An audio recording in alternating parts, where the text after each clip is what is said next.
JEE advanced 2024 ఫలితాలలో open కేటగిరీలో నారాయణదే ఆధిపత్యం. నమస్తే, నేను Keshav. Welcome to Suman TV. ఆంధ్రప్రదేశ్లో కొత్త ప్రభుత్వం కొలువు తీరబోతోంది. కూటమి పక్ష నేతగా చంద్రబాబు నాయుడు ఎన్నిక ప్రక్రియ పూర్తయింది.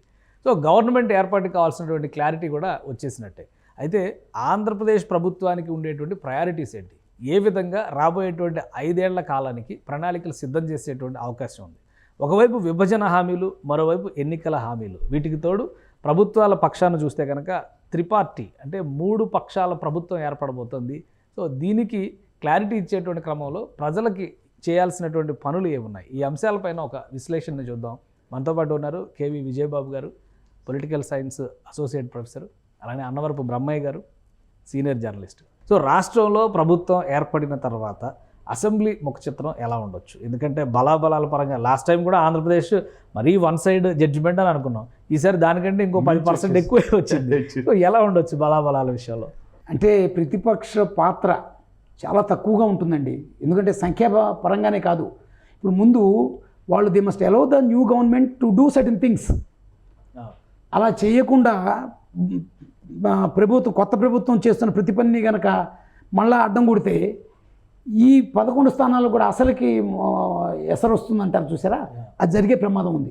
సో చాలా ఏమంటారు నిర్మాణాత్మక పాత్రని ప్రతిపక్షం పోషించాల్సి ఉంటుంది. దానికి గాను ప్రభుత్వ పక్షాలకి they have to give a long rope, చాలా సమయం ఇవ్వాల్సి ఉంటుంది. ఆ సమయం ఇచ్చి వాళ్ళు ఎలా పనిచేస్తున్నారో చూసి అంత సంయమనం కనుక వీళ్ళు పాటించకపోతే ప్రతిపక్ష పాత్రలో కూడా వైఎస్ఆర్సీపీ విఫలమయ్యే ప్రమాదం ఉందండి.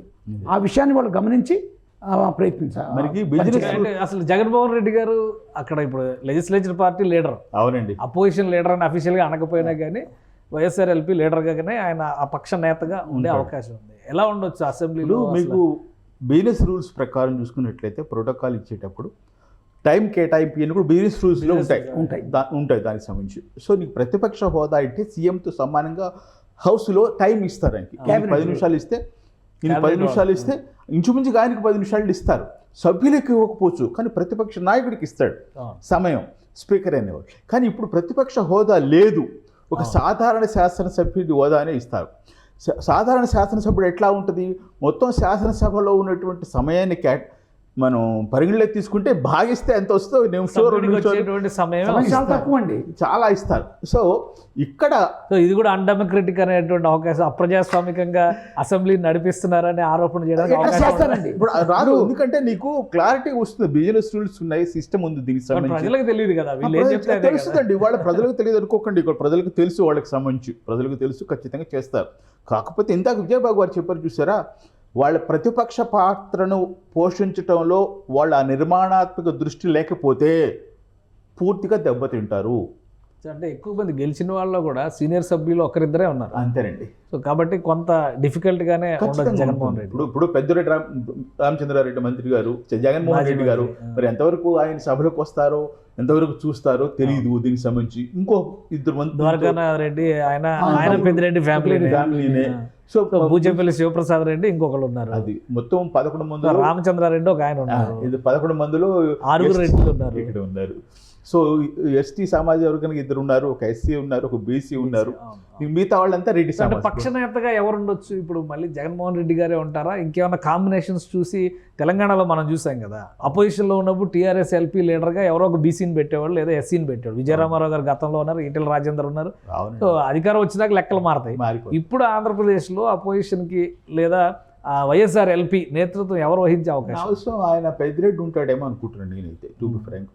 జగన్మోహన్ రెడ్డి గారు సామాజిక వర్గ ఈక్వేషన్, సామాజిక న్యాయం ప్రాతిపదిక మీద ఎస్సీ ఎస్టీ బీసీలో ఎవరినో ఒకరిని ముందుకు తోసి కథ నడిపిస్తారేమో కొంతకాలం అనేది నా అయితే. ఇంకో మనం గమనంలో తీసుకోవాలంటే ఎమ్మెల్సీలు కౌన్సిల్లో ఇవాళకి వైఎస్ఆర్సీపీ కీలకంగా ఉంది. నెంబర్ ఆఫ్ సీట్స్ 30 మంది దాకా ఉన్నారు. వాళ్ళ ఎక్కువ సీట్లు ఎక్కువ. దానికి సంబంధించి అక్కడ ఆ నాయకుడికి హోదా వస్తుంది, ఆ నాయకుడికి క్యాబినెట్ హోదా వస్తుంది, ఆ సభలో ఉన్న పక్ష నేత అక్కడ వస్తుంది. దానికి సంబంధించి ఇప్పుడు శాసన మండలి సభాధ్యక్షత కూడా వాళ్ళ కంట్రోల్లోనే ఉంటుంది. సో ఇందులో ఏమైనా మార్పులు చేర్పులు జరగచ్చా? లాస్ట్ టైం ఎన్నికల ముందర 4 బయటకు వచ్చారు, 3 పైన అనర్హత వేటు కూడా వేసేసారు.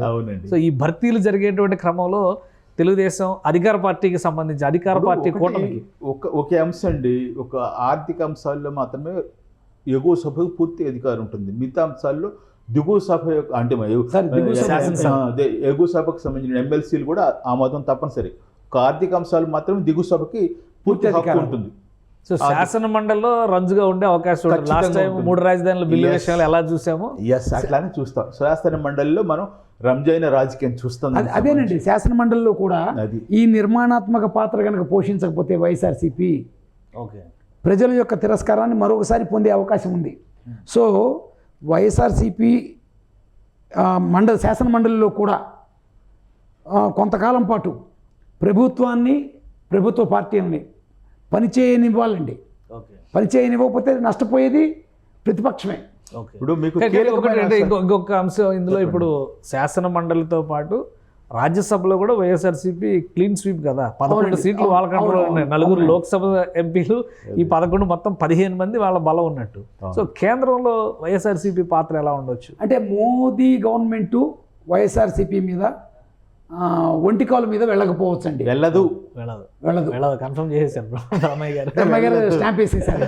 వెళ్ళదు. ఎందుకంటే అది ఎంతవరకు కలిసి వస్తుంది ఇక్కడ వైఎస్ఆర్సీపీ పనితీరు పైన అది ప్రభావం చూపించడానికి కానీ, బలోపేతం కావడానికి కానీ, ప్రతిపక్ష పాత్రను ఇంకా బలంగా పోషించడానికి కానీ కేంద్రం కొంతవరకు సహకరించవచ్చా ఈ విషయంలో? ఇప్పుడు బీజేపీ కనుక సంకీర్ణ ప్రభుత్వంలో భాగస్వామి అయిందనుకోండి, అప్పుడు వైఎస్ఆర్సీపీ వీళ్ళు ఆటోమేటికల్లీ గ్యారంటీగా వెనక్కి తగ్గుతుందండి. ఎందుకంటే ఇక్కడ బీజేపీని వ్యతిరేకిస్తూ అక్కడ బీజేపీని మద్దతు పొందలేదు.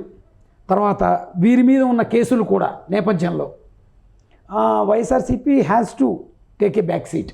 ఓకే. సో బ్రహ్మయ్య గారు మీరేమంటారు? ఆల్రెడీ కేంద్ర రాష్ట్రంలో అయితే ప్రభుత్వంలో బీజేపీ భాగస్వామి, అదైతే కన్ఫర్మ్, దానిలో చేంజ్ లేదు. మంత్రి పదవులు 1 ఇస్తారా 2 ఇస్తారా చర్చ జరుగుతుంది. సో కేంద్రంలో ఆల్రెడీ వీళ్ళు భాగస్వాములు. అక్కడ ఎలా ఉండొచ్చు వైఎస్ఆర్సీపీ పాత్ర ఇక్కడ అక్కడ పోల్చినప్పుడు? ఇప్పుడు గతంలో కూడా చెప్పుకున్నాం, ఆంధ్రప్రదేశ్లో ఎవరు గెలిచినా ఇమోజీ మనుషులు అని చెప్పేసి 25 ఆయన కోటాలో ఉన్నాయని చెప్పేసి అందరూ చెప్పుకుంటున్నదే దానికి సంబంధించి. సో కాబట్టి మోదీని వ్యతిరేకించి రాజ్యసభలో ఓట్ చేస్తారని చెప్పి అంటే మీరు అన్నదే కరెక్టే, కానీ ప్రజలు అలా మొహమాటంతో ఇచ్చుంటే కనుక మార్జిన్లు అప్పుడు నడిచి ఉండేది. ఇప్పుడు లాగిపెట్టి కొట్టినట్టు ఇచ్చారు కదా ఒకటే సైడు. సో ఇది అడ్వాంటేజ్ అవడానికి అవకాశం లేదు. లాస్ట్ టైం చూసాం, తెలుగుదేశం పార్టీ ఓడిపోయిన వెంటనే రాజ్యసభ సభ్యులు 5గురిలో 4 వెళ్ళిపోయారు బీజేపీలోకి. సో ఇప్పుడు అలాంటి పంపబడ్డారు అనేది $1 మిలియన్ క్వశ్చన్. ఇప్పుడు అది చూడాలండి దాని పరిణామం. ఇప్పుడు గతంలో అట్టా చేసి దెబ్బలు తిన్నటువంటి రాజకీయ పార్టీల యొక్క గుణపాఠాలు కూడా వాళ్ళకు ఉన్నాయి, అనుభవాలు ఉన్నాయి. దానికి సంబంధించి అన్నెసరిగా ప్రోత్సహించడం ఎంత అవసరం లేదు దీనికి సంబంధించి.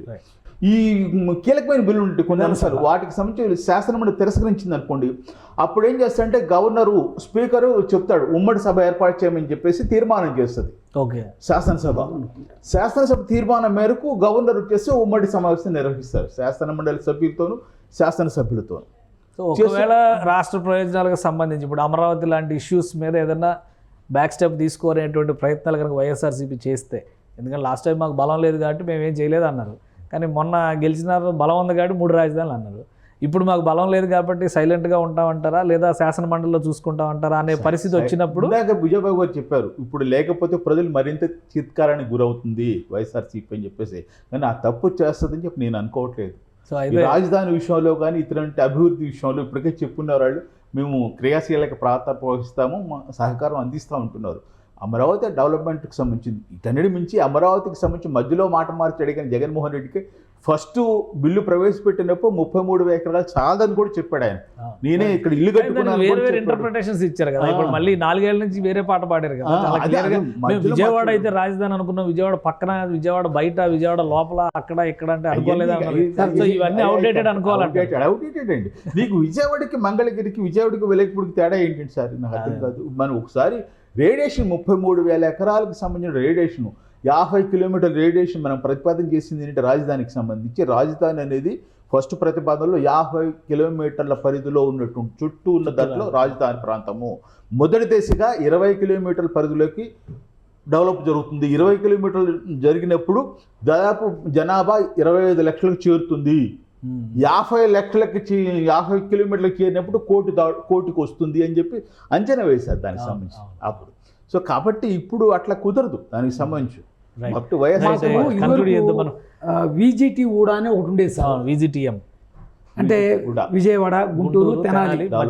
ఇప్పుడు అమరావతిలో రాజధాని ఏర్పడితే నిజంగా విజయవాడ, గుంటూరు, తెనాలి అర్బన్ డెవలప్మెంట్ జరుగుతుంది సార్. మొత్తం అంతా total. అందువలన అమరావతి అనేది విజయవాడకు దూరమే కదా. అసలు విజయవాడ నగరంలో ఎటువంటి పరిస్థితుల్లోనూ రాజధాని పెట్టలేరండి. Because roads are small, heavy densely populated city, మనకి కాలువలు రైల్వే అసలు అంత స్థలం కూడా లేదండి అక్కడ. రైల్వే లైన్లు, కాలువలు, కొండలు. ఫైనల్ కంక్లూడ్ చేద్దాం విజయబాబు గారు.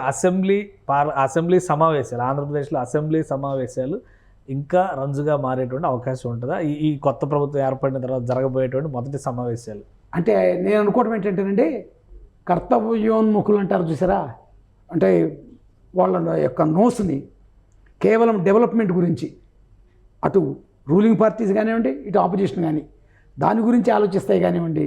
ఈ పొలిటిసైజింగ్ ఎవ్రీ ఇష్యూ, రాజకీయం చేయటం అనేది ఉండదు అనేది నా నమ్మకం అండి.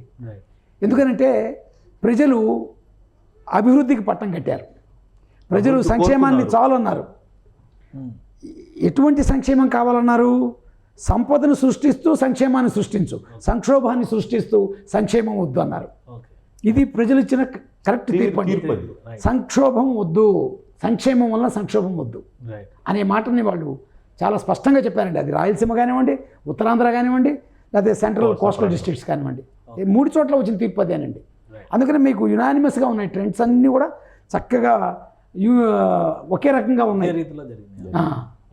థ్యాంక్ యూ విజయబాబు గారు, రమయ్య గారు, థ్యాంక్ యూ. ఇది ఆంధ్రప్రదేశ్లో కొత్తగా ఏర్పడబోతున్నటువంటి త్రిపక్ష ప్రభుత్వం ఖచ్చితంగా కీలకమైనటువంటి బాధ్యతలను ఫేస్ చేయాల్సిన పరిస్థితి కనిపిస్తుంది. కొన్ని అంశాల విషయంలో విభజన హామీల నుంచి ఎన్నికల హామీల వరకు ఆర్థికపరమైనటువంటి అంశాలే ముడిపడి ఉన్నాయి. కాబట్టి కేంద్ర ప్రభుత్వం సహకారం తప్పనిసరి అంటున్నారు. రాబోయే రోజుల్లో ఆంధ్రప్రదేశ్ అసెంబ్లీ మరింత రంజుగా మారేటువంటి అవకాశాలు కనిపిస్తున్నాయి. అలానే శాసన మండలిలో ఉన్నటువంటి బలాన్ని వైఎస్ఆర్సీపీ ఏ విధంగా ఉపయోగిస్తుంది, దాన్ని తట్టుకొని కొత్త ప్రభుత్వం ఎలా నిలబడుతుంది, ఇదే ఆసక్తికరమైనటువంటి అంశంగా మారబోతుంది. ఇది special discussion. Keep watching. Suman టీవీలో మీ పర్సనల్ అండ్ బిజినెస్ ప్రమోషన్స్ కోసం కింది నెంబర్కి కాంటాక్ట్ చేయండి.